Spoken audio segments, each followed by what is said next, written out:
yaxshi o'tdimi? Keling bugun charchoqli kundan so'ng yoqimli orom olish uchun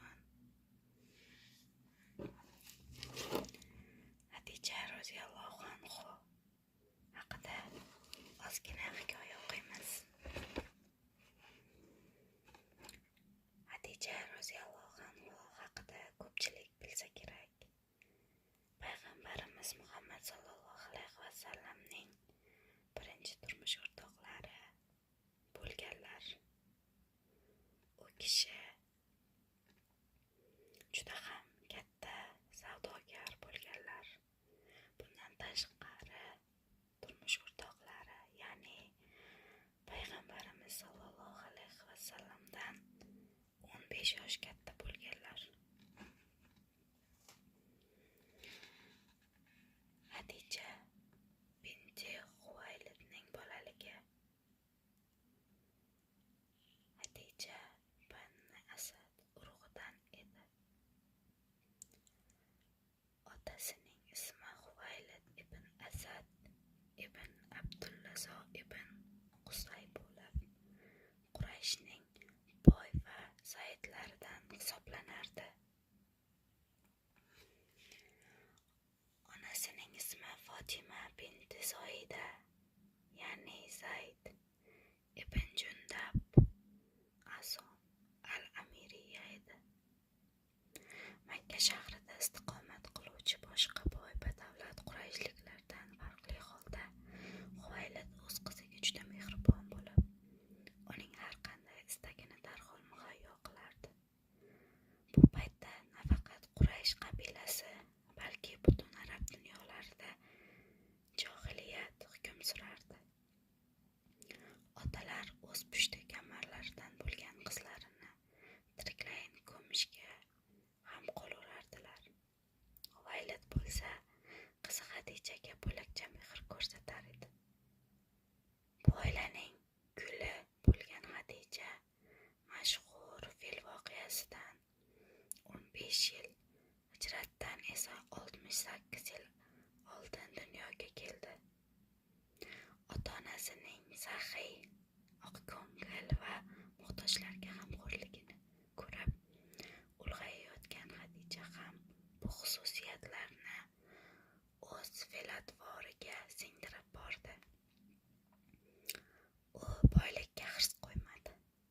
Inson hayotining mazmuni faqat boylikdan iborat emasligini chuqur anglab yetdi. Atrofdagilar uning g'oyat saxovatli, iffatli va pokizaligini ko'rib, Tohira, ya'ni iffatli, pok deb atay boshladilar. Haticha roziyallohu anhu onamiz risolatdan oldin tug'ilganlari uchun ularni dastlab Haticha deb, risolat kelib iymon bilan sharaflanganlaridan so'ng Hazrati Haticha deya yozdik. Bu urug' Hazrati Haticha roziyallohu anhu onamizning ota tomonidan bobolari Qusay orqali payg'ambarimizning Muhammad sallallohu alayhi vasallam urug'lariga borib tutashardi. Uning urug'i ham Lu'ay ibn G'olibda Nabiy akram sallallohu alayhi vasallam urug'lari bilan birlashardi. Ushbu kitobni o'qishimdan maqsad juda ham qiziqarli kitob deb o'yladim. Juda ko'pchilik o'zi menga tavsiya qildi o'qishni.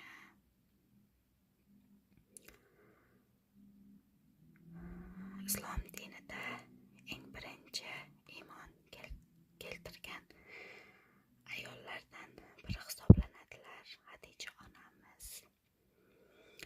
Bundan tashqari payg'ambarimiz Muhammad sallallohu alayhi vasallamning ko'zlariga quvonch keltirgan farzandlarni ham Haticha onamiz dunyoga keltirganlar. Va yana qo'shimcha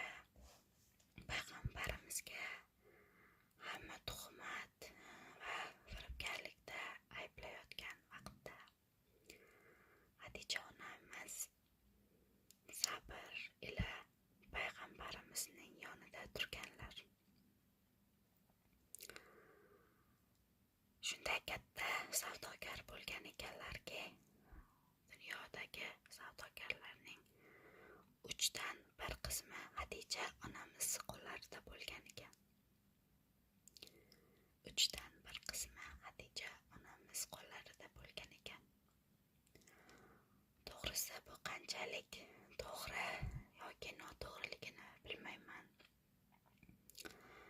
Bu aynan ushbu faktni savdogarliklari 1/3 qismiga egalik qilganlar haqida kitobda o'qimaganman. Internetda, ya'ni ijtimoiy tarmoq orqali ko'rganman. Saodat asri qissalarida Payg'ambarimiz sollallohu alayhi vasallamga shu savdosini, ya'ni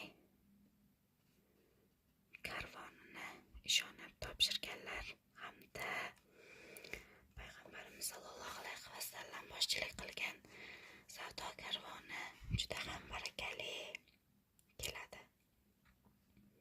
Juda ham barakali keladi. Juda ham barakali keladi.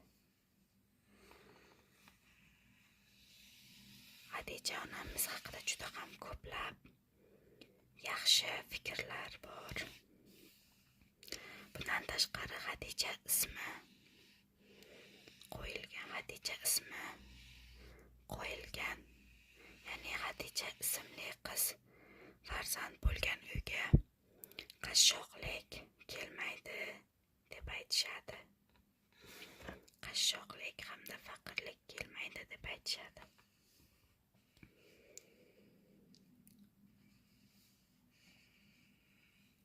Qashshoqlik kelmaydi deb aytishadi.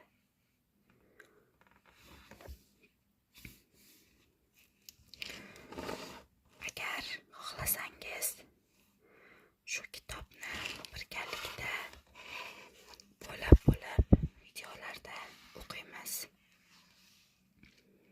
Agar rozilik bildirsangiz.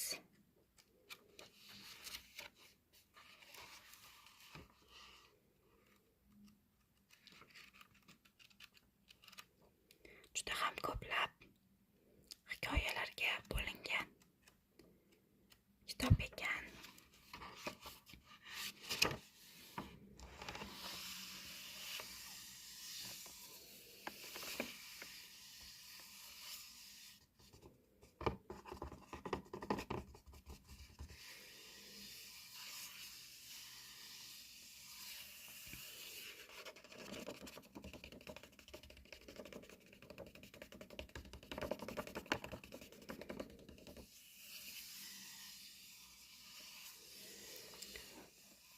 Do'stlar,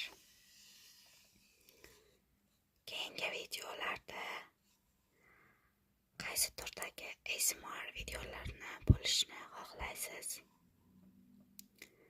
Qaysi turdagi videolarni xohlaysiz?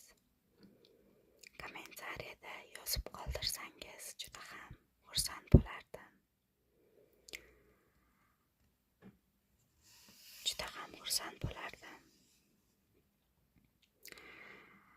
Avvalgi videomiz kommentariyasiga yozilgan bir kommentariyaga ko'zim tushdi. Faqatgina qizlargami deb yozib qo'ygan ekanlar. Yo'q, faqatgina qizlarga emas. Boshqa insonlar ham bemalol ko'rishi mumkin. Ushbu video yoqib dam olsangiz xursand bo'laman. Shu sababli kommentariyaga o'z fikringizni qoldiring. Qaysi turdagi ASMR videolarni ko'rishni xohlaysiz va qaysilari yoqadi?